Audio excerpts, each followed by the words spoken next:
لك لأجرا غير ممنون وإنك لعلى خلق عظيم فستبصر ويبصرون بأيكم المفتون إن ربك هو أعلم بمن ضل عن سبيله وهو أعلم بالمهتدين.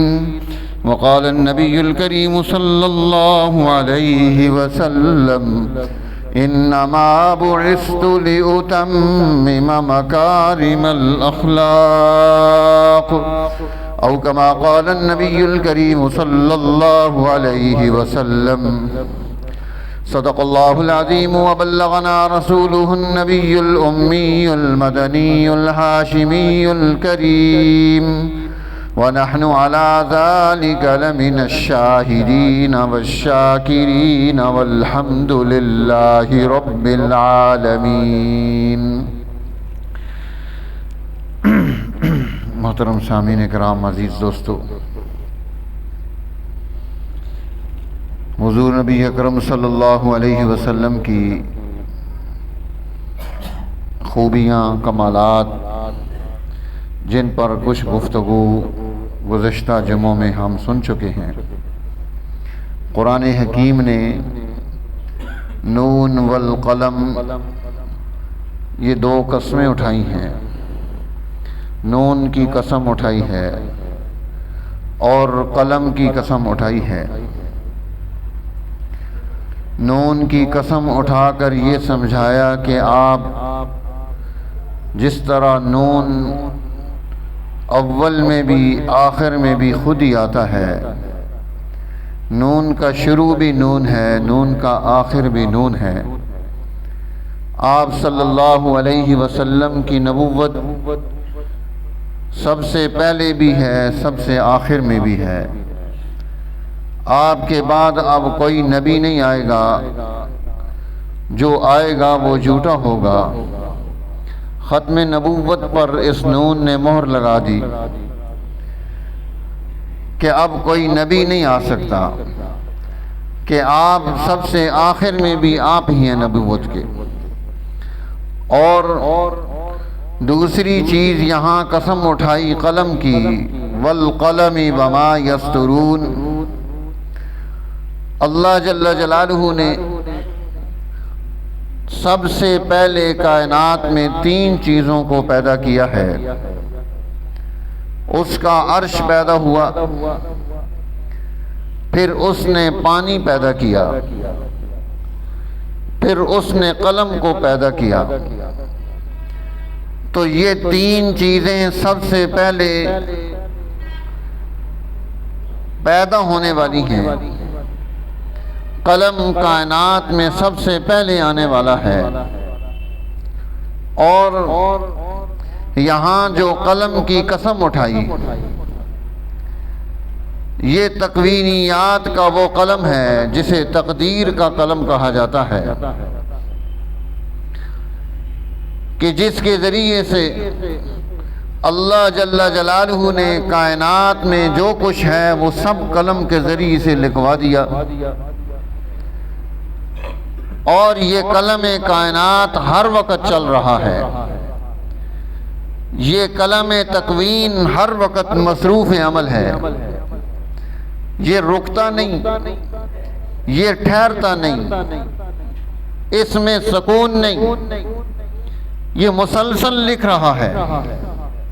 جب اللہ نے قلم کو پیدا کیا تو اللہ نے فرمایا قلم اکتب، لکھ.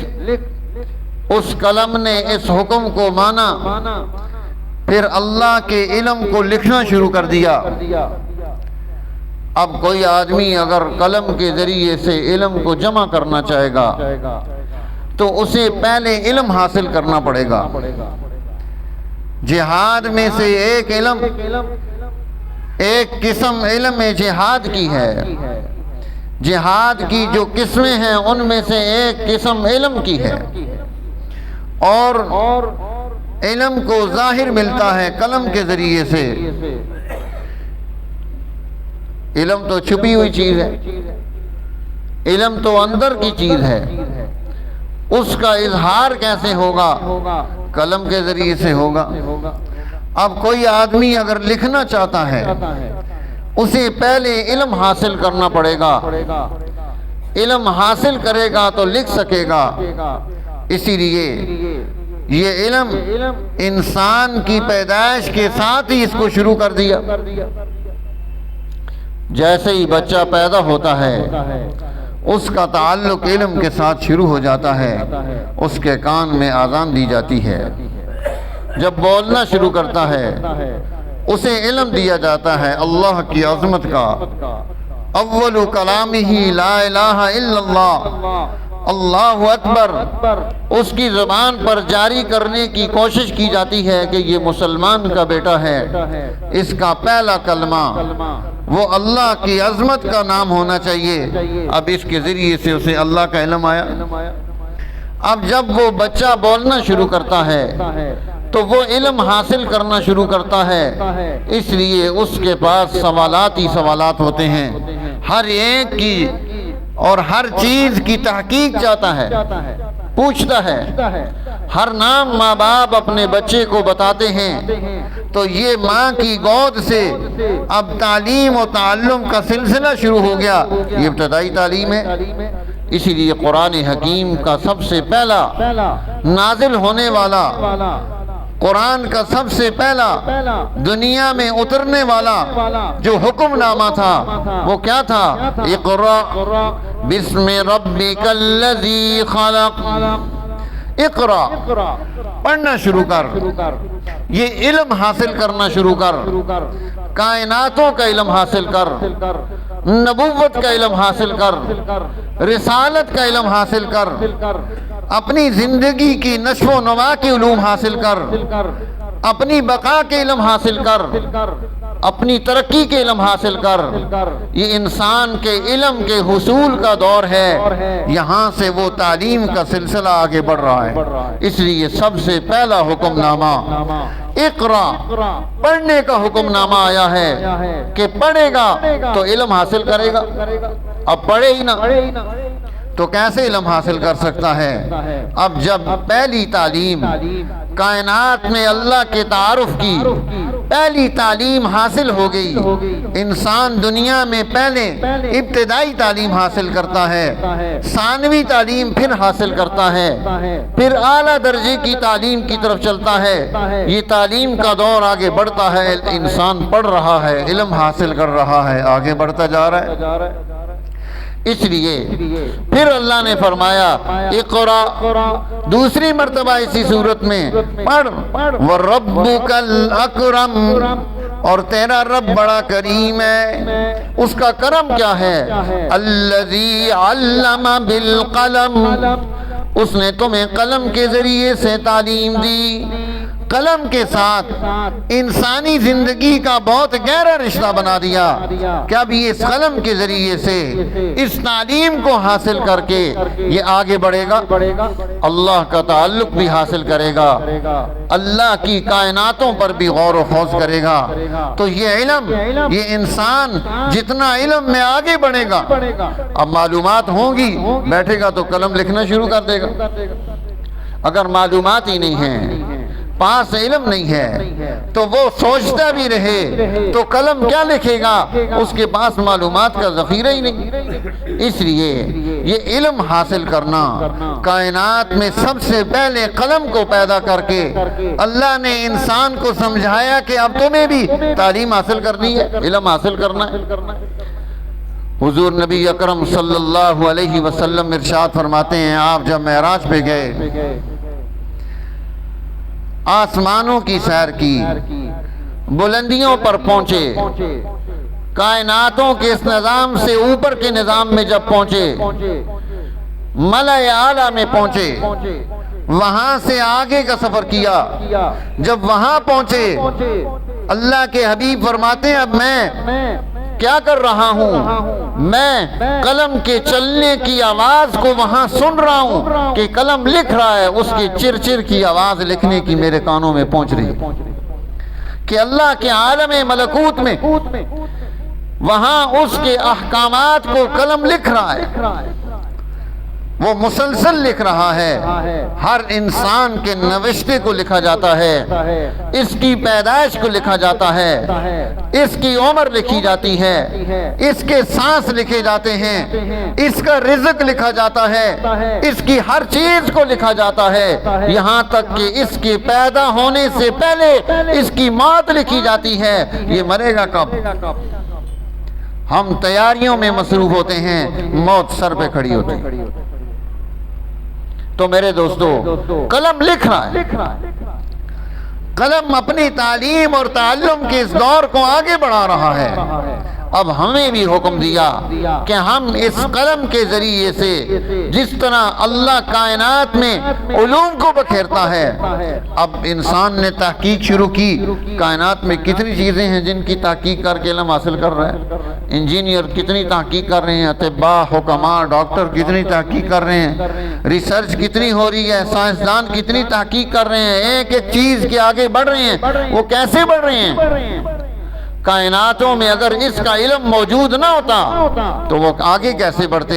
یہ قلم نہ چلتا تکوین کا تو یہ آگے کیسے بڑھتے؟ یہ قلم نہ لکھتا تو انسان ترقی کیسے کرتا؟ آج ہم نے کتنی ترقی کر لی۔ آپ پچھلے دور کے انسان کو دیکھیے، آج کے دور کے انسان کو دیکھیے، ہم کتنا آگے بڑھ گئے۔ یہ سب کچھ کائنات میں لکھ کر اللہ نے بکھیر کر رکھ دیا۔ اب انسان اس تحقیق اور ریسرچ میں، اس جستجو میں وہ آگے بڑھتا جا رہا ہے، اور وہ لکھا ہوا قلم کا اللہ کا علم وہ کائنات میں اسے جگہ جگہ نظر آتا ہے کہ کوئی رب کریم موجود ہے، الذی علم بالقلم، جس نے قلم کے ذریعے سے علم دیا۔ اس لیے نبوت کو بھی قلم کے ساتھ تشبیہ دی ہے، کہا والقلم وما یسطرون، اس قلم کی اور ان سطروں کی قلم ہے جو یہ سطریں لکھی جا رہی ہیں۔ حضور نبی اکرم صلی اللہ علیہ وسلم کو جو علوم ملے، جو فنون ملے، جو خوبیاں عطا کی گئیں، جو کمالات دیے گئے، آج اللہ کے نبی کی باتوں پر تحقیق ہوتے ہوتے 15 صدیاں گزر گئیں، تحقیق مکمل نہیں ہوئی۔ ایک جملے پر، ایک ایک بات پر، کیونکہ آپ کو جو علم دیا گیا، آپ نے فرمایا جوامع الکلم، مجھے جامع الکلم بنا کر بھیجا گیا ہے۔ میرے کلمات تھوڑے ہوں گے، ان کلمات کی تشریحات بہت ہوں گی، ان کلمات کی وضاحتیں بہت ہوں گی۔ ایک ایک کلمے سے ہزاروں مسائل نکلیں گے، ہزاروں تحقیقات پیدا ہوں گی، رسائل اور کتابیں لکھی جائیں گی، لیکن یہ تحقیق مکمل نہیں ہوگی۔ اللہ کے نبی نے ان تمام علوم کو جو اللہ کی طرف سے اس قلم کے ذریعے سے پیغمبر کو القاء کیے گئے، ان سب کو اللہ نے اپنے حبیب کو دے دیا۔ اب آپ نے ان علوم پر جماعتیں کھڑی کی، صحابہ کرام کی جماعتیں کھڑی کی، اہل البیت اعظام کی جماعتیں کھڑی کی، اولیاء اللہ کی ان علوم و فنون کو آگے منتقل کرنے والی قوتیں پیدا کر دی، جنہوں نے علم کا، عقل کا، تعلیم کا، شعور کا ایک نیا دور پیدا کر دیا۔ دنیا اس علم کی طرف آگے بڑھتی چلی جا رہی ہے اور نئی سے نئی تحقیق کر رہی ہے۔ یہ کہاں سے علوم نازل ہو رہے ہیں؟ ان سب علوم کا منبع کیا ہے؟ ان کا مرکز کیا ہے؟ کہاں سے یہ بحث چل رہی ہے؟ اللہ کے نبی نے ایک ایک چیز کو وضاحت کے ساتھ پیش کیا۔ ایک خطبہ اللہ کے حبیب کا ایسا ہے، آپ ہمیشہ مختصر خطبہ دیتے تھے۔ صحابہ کہتے ہیں ایک دن حضور نبی اکرم صلی اللہ علیہ وسلم آپ منبر پر تشریف فرما ہوئے اور چہرے پر وہ غضبناکی کے اثرات تھے۔ آپ نے فرمایا پوچھو آج مجھ سے جو کچھ اولین و آخرین کا علم پوچھ سکتے ہو، جو بات تمہارے ذہن میں آ سکتی ہے، ہر چیز آج مجھ سے تم سوال کرو۔ پھر آپ نے صبح کی نماز کے بعد خطبہ شروع کیا، ظہر کی نماز تک وہ خطاب چلتا رہا، صحابہ ان علوم کو جمع کرتے رہے، پھر ظہر کے بعد خطاب شروع ہوا، عصر ہو گئی، عصر کی نماز پڑھ کے پھر بیٹھے، مغرب تک خطاب چلتا رہا، مغرب کے بعد پھر بیٹھے، عشاء تک خطاب چلتا رہا، سارا دن اللہ کے نبی خطاب فرما رہے ہیں، ایک ایک چیز کو ان کے سامنے کھول کر پیش کر رہے ہیں، جس نے سمجھا، جس نے سنا، جس نے تحقیق کی، جس نے دل میں جمع کیا، جس کو جو مل گیا۔ اور میرے دوستو، یہ وہ پیغام ہے۔ اب اللہ کے حبیب آپ جس وقت گفتگو کر رہے ہیں، چونکہ یہ قلم یہ اللہ کے حکم سے چلتا ہے۔ ایک صحابی حضور کی ساری باتیں لکھتے رہتے تھے، جب آپ بولتے وہ لکھ لیتے، تو بڑے بزرگوں نے منع کر دیا کہ بھئی صاحب باتیں نہ لکھا کرو، کبھی اللہ کے حبیب غصے میں ہوتے ہیں، کبھی خوش ہوتے ہیں، کبھی کوئی غم ہوتا ہے، حالات بدلتے ہیں، الفاظ بدلتے ہیں، نہ لکھا کرو۔ انہوں نے چھوڑ دیا لکھنا۔ حضور صلی اللہ علیہ وسلم نے بلا لیا، بھئی تو پہلے میری باتیں لکھتا تھا، اب لکھتا نہیں ہے۔ وہ کہنے لگے یا نبی اللہ، ان بزرگوں نے منع کیا ہے کہ اللہ کے نبی کبھی غصے میں ہوتے ہیں، کبھی غم کا دور ہوتا ہے، کبھی خوشی کا دور ہوتا ہے، ہر دور میں منہ سے کون سا لفظ نکل رہا ہے، جو نکلا تو نے لکھ لیا۔ آپ نے فرمایا اکتب، میری باتوں کو لکھا کر، اللہ کی قسم ہے جس قبضے میں مجھ محمد الرسول اللہ کی جان ہے، اس زبان سے سوائے حق کے کوئی بات نہیں نکل سکتی۔ چاہے میں غضبناک ہوں، چاہے مجھ پر غموں کے پہاڑ ٹوٹ جائیں، چاہے خوشیوں کا بہت بڑا دور پیدا ہو جائے، غم میں بھی، خوشی میں بھی، ہر حال میں بھی ہماری زبان سے وہی نکلتا ہے جس پہ رب راضی ہوتا ہے۔ جو کلمہ حق ہوتا ہے، کلمہ باطل اس زبان پر آ ہی نہیں سکتا۔ تو اس لیے حضور نبی اکرم صلی اللہ علیہ وسلم کو قلم کے ساتھ تشبیہ دی کہ قلم نے کائنات میں علوم پیدا کیے ہیں، تو اللہ کے نبی نے بھی کائنات میں علوم پیدا کی ہیں۔ نعوذ باللہ ایسے بندے کے بارے میں کوئی غلط رائے دے، تمہاری رائے غلط ہے، تمہاری سوچ غلط ہے، تمہارے دیکھنے کا انداز غلط ہے، تمہارے پرکھنے کا علم غلط ہے، تم غلط انداز سے دیکھ رہے ہو، سوچ رہے ہو، پرکھ رہے ہو۔ اگر تم صحیح انداز سے سوچتے تو یہ دو لفظ تمہیں سمجھا دیتے کہ اللہ کے نبی کی شان کیا ہے، اللہ کے نبی کا مقام کیا ہے، اللہ کے نبی کا مرتبہ کیا ہے، آپ کی عزت کیا ہے، آپ کیسے دنیا میں، کائناتوں میں، انسانوں میں، سوسائٹیوں میں، سماجوں میں تبدیلیاں پیدا کر رہے ہیں۔ یہ وہ ذات ہے جس نے ظلم کو مٹا دیا، جس نے عدل پیدا کر دیا، جس نے انسانی سوسائٹی میں امن پیدا کر دیا، جس نے معاشی خوشحالی پیدا کر دی، جس کی محنت سے علوم پیدا ہو گئے، سوسائٹی میں یونیورسٹیاں بن گئیں، ادارے وجود میں آئے، انسانوں کو تعلیم ملی، انسان کو انسان بنانا سکھایا، اس کے اندر خلق پیدا کیا۔ اللہ کے نبی کی محنت نے کیسر کو ڈبو دیا، کسرا جیسی قوتیں پامال ہو گئیں۔ دنیا انسانیت میں وہ لوگ جو اپنے آپ کو متمدن سمجھتے تھے کہ ہم ترقی یافتہ ہیں، ہمارے پاس فورسز ہیں، ہمارے پاس فوجیں ہیں، ہمارے پاس جدید وسائل ہیں، وہ انسانیت کو سکھ نہیں دے سکے، غم تھے، پریشانیاں تھیں۔ اللہ کی نبی کی محنت نے ان ساری پریشانیوں کو قلعدم کر دیا۔ اب انسانیت ترقی کر رہی ہے، اب کوئی بھوکا نہیں سوتا، اب کسی کو اپنے بچوں کی پریشانی نہیں ہے، اب کسی کو کوئی غم اور درد نہیں ہے، کسی کو یہ پریشانی نہیں میں عدالت میں جاؤں گا میرا مقدمہ کوئی لڑنے والا نہیں ہوگا۔ وہاں مقدمہ لڑنے والا اللہ کے نبی کھڑے ہیں ہر غریب کے پیچھے، اللہ کے نبی کھڑے ہیں ہر مسکین کے پیچھے، اللہ کے نبی کھڑے ہیں ہر بیوہ کے پیچھے، اللہ کے نبی کھڑے ہیں ہر یتیم کے پیچھے، اللہ کے نبی کھڑے ہیں ہر بے سہارا کے پیچھے۔ اب اسے طاقت مل گئی، اسے سہارا مل گیا، اسے علم مل گئے، اب لوگ اسے جاہل بناتے ہیں، وہ کسی کی بات سمجھتا نہیں۔ کیوں؟